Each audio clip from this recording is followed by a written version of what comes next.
Welcome to In Bed with Natasha. I'm here with my very special guest this morning, Diane Pernet. Good morning. Good morning, Thank you for joining me in bed. And I hear this is your second time in bed with somebody. I hope not in your life.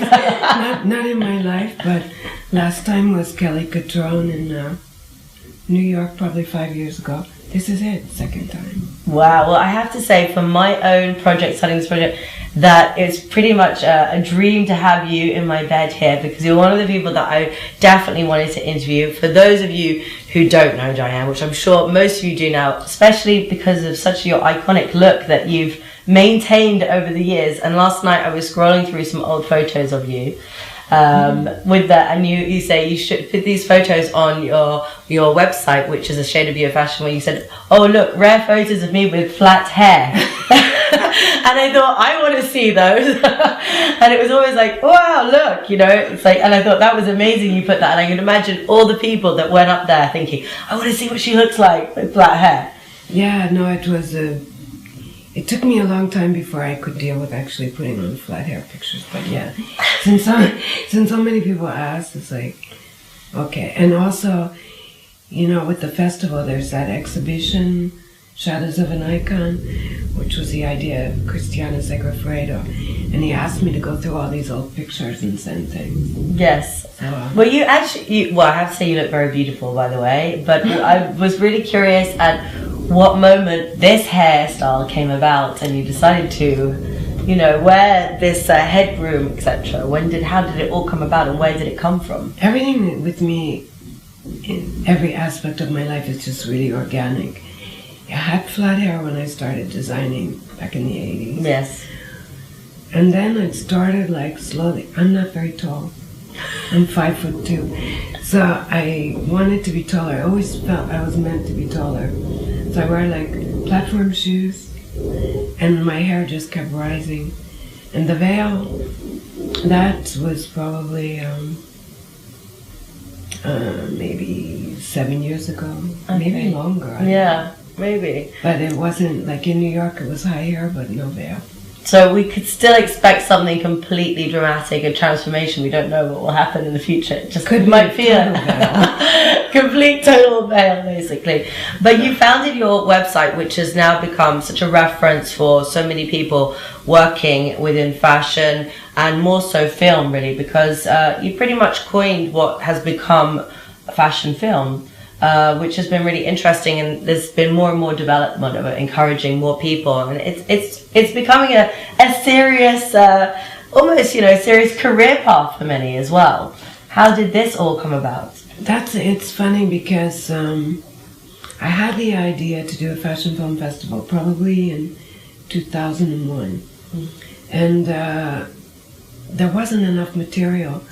There was runway shows, making up, but there was nothing really, not films. Not that they never existed, because of course Guy Bourdin used to do films, and of course there are things like Who Are You, Polly Magoo by William Klein. But in 2006, the British brand Ili Kishimoto? Yes, of course, I know Mark Evie as well. I love Mark. He is such a wild guy. He's fun. Anyway, he asked me if I would do a road movie for the launch of his menswear collection. And it was the Gumball Rally. Yeah. Where you have rich guys, fast cars, hot girls, fast cars. 3,000 miles in 6 days. So I did the film. It was the best fun ever. And it was an 18-minute film called Adventure Pleasure. I showed it to my correspondent in LA for the blog. And he goes, oh, you want to screen it in LA? And I said, okay, why not? And then the next day, my correspondent, Enrique Gonzalez from Mexico City, out of the blue, he sent me a fashion film. And I thought, I don't want to just screen my film, let's make a festival. So it was very organic, but it was really a curated program more than a full festival. And it started, I thought, LA is known for movies, but certainly not fashion. No. No. And Paris was known for both. But I thought, because I was based in Paris, this guy was based in LA, so I thought, let's give LA something to do with fashion first. So it started it was called You Wear It Well. Yes. And it was like a curated Very nice. program. Yeah, kind of taken from, what's his name, the singer? Oh, God. Oh, we'll think about him later. Anyway. From the Cramps. Yeah, it's like... It's like you got good taste. It's like that kind of... You wear it well, something like... So that lasted for like 2 years. It went 12 locations, 12 cities in a year. But I realized that out of 24 locations in 2 years, I was responsible for 22 or 20, and he was responsible for 4.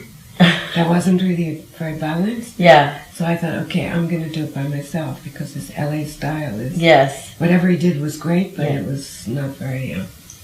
And then in 2008, I started a real festival, 3 days at the Contemporary Museum, Jeu de Paume in Paris, and then the following year at Centre Pompidou. And it's been there ever since. And it's been, and you know, there's so many writing websites now. I've noticed that Nowness is now doing so many fashion videos. And some great ones. Yeah, so, and you know, also, it's no longer just photography in fashion, it's also video.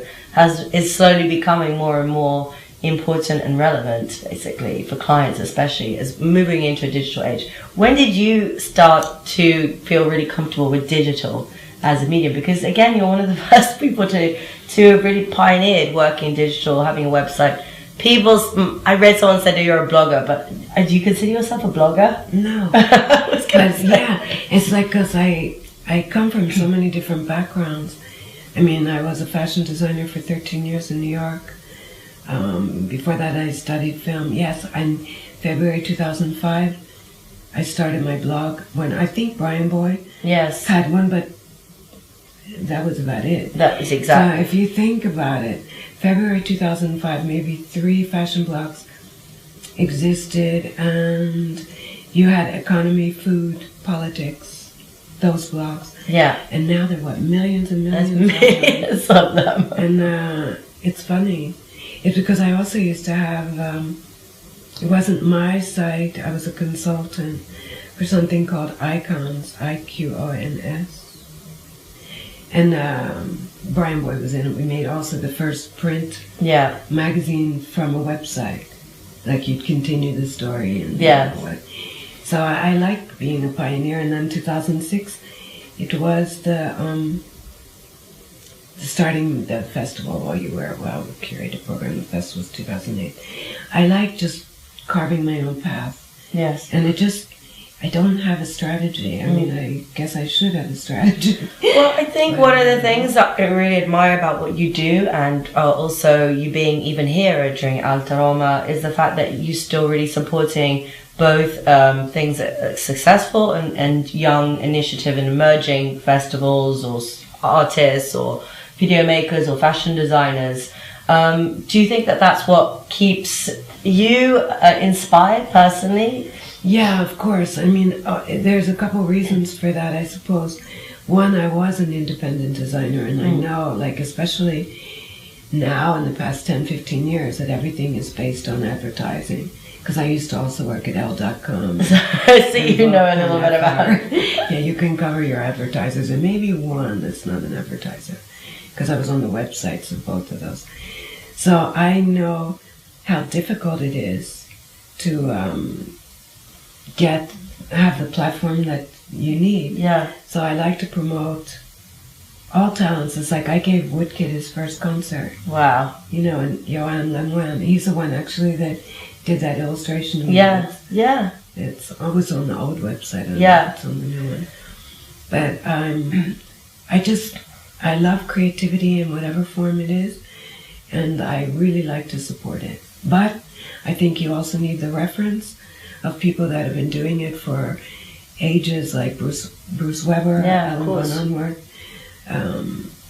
I think also in order to promote new talent, you need names. You have, but I also think you have found a unique way. You haven't sold out at all in what you've done, and I don't want to put names or say that other people have or make any place any judgment, but I think it's very interesting the way that you've stayed very much true to your art and what you do. How difficult is it to find money to do the projects that you want to do without selling out? Because we know essentially whatever you want to support, you need to have the funds. Yeah, exactly. No, it's a very good point. Because I've never been chasing after money, but believe me, I welcome it. It's not like, now it's very difficult actually, but now we're becoming an association. Okay. And now I have like a board of directors. Wow. They're like 10 of us. They're like, I'm not the president, I'm the vice president. And David Herman, who's been working with me for 6 years, going on 7, he'll be like the secretary. But I chose, it was really funny, because I was going to put a friend of mine as president, because I said, like, okay, you have a position, a nice title, you have absolutely no power, you'll be my mouthpiece, and you won't get paid. Do you want the job? And then I was talking to this guy that's a director general of the festival in Montreal, where my festival went, called Montreal Festival Nouveau Cinema. It's a fantastic festival. And he said, no, that's not the way you do it. You have powerful people as president and treasurer who are very busy. Exactly, who could just make the call, get you the money. And so I, through a good friend of mine, Marco DeBay, he's like a fantastic designer. Someone, when I was a designer, when I used to look at Bill Cunningham's pages, yes, of which course. I was always in, with 30 pages of fashion, like, I'd always look at Marco DeBay and I think, God, this guy's brilliant. He draped like, well, Madame Grey asked him to drape the collection after, while she was still alive. And this guy, and finally, like I'd call, I never got a call back or anything. And Mark periodically would say, did you ever get hold of Emmanuel? Emmanuel is the lawyer that's took care of Madonna when she was sued by Mary Le Pen. Oh, okay, so there you go, you need to get in touch. And this guy, he's 42 years old, he's been practicing law since he was 20. Wow. He's a genius. He has the most beautiful energy of any person I've ever met. I mean, he's just absolutely fantastic. And he's going to be helping you with He's my president. Wow. Okay, then. He's my president. And I told him, I said, for the next edition at Centre Pompidou, which I hope your viewers could maybe submit films. I'm sure, exactly. So we're asking some viewers then. We can submit viewers, films. Please submit films. The deadline's August 31st. Fantastic. And the festival is November 21st, 22nd, and 23rd at Centre Pompidou. Okay. Under 5 minutes. But under 5 minutes of films, okay. But I asked him, I said, I'd really love, as my special guest, Charlotte Rampling. Oh, amazing. She's my kind of woman. Yeah. She's like very strong. Yes. I love strong women. Yeah. And she's just, I just find her amazing in Night Porter and everything she's ever done. Just the fact that she exists. And also that she exists as she is. Yes. She's who real she is. and authentic. And he goes, okay, well, let me see, like I can talk to her because he's her lawyer. Oh, okay. So maybe then she'll be. It's not confirmed yet. Okay. It's not confirmed. We have Steve Hyatt as a master class. That's confirmed. But it's great because we have our meetings once a month in his office, which is on Avenue Hoche, this really long table. And the people that are the core of my festival that I've been working with for years, they're in it. And then our president is Emmanuel Asmar, who I heard is in the latest issue of Vanity Fair. Oh, okay. So there you go. You've got a. I haven't seen it yet, but somebody just told me. So I like the fact that there's a real power at this table. And great. And the treasurer is the ex-director general of Arte. Yeah. And now he's at Technic-Art. And he's great. And I had both of them on my jury for the past 2 years, so they know how the festival works. And they said, you have to do some changes because, come on, it's like you run it like a charity. And they said, like, first of all, everyone that submits a film, there is not a festival around that there isn't a submission fee. Yes. So, as of the next edition, so there you go. It's going to be €100 submission fee, 50 for students. Because I said, I want students free, and they said, no, they can get the €50 from their parents. It's not like a Listen, huge thing. they have to, and then in that way, almost you'll have people submitting who are possibly Yeah, it's more better. serious and better, which would be A filter. exactly. Listen, I wish you so much luck, and we'll be there to support. So please submit your films, and there will be a charge, but that means it's good work. Thanks so much for being here on Thank Bed you with for me having me. in Rome. It's been fantastic. Thanks so much. Me Thank too. you very much. Goodbye.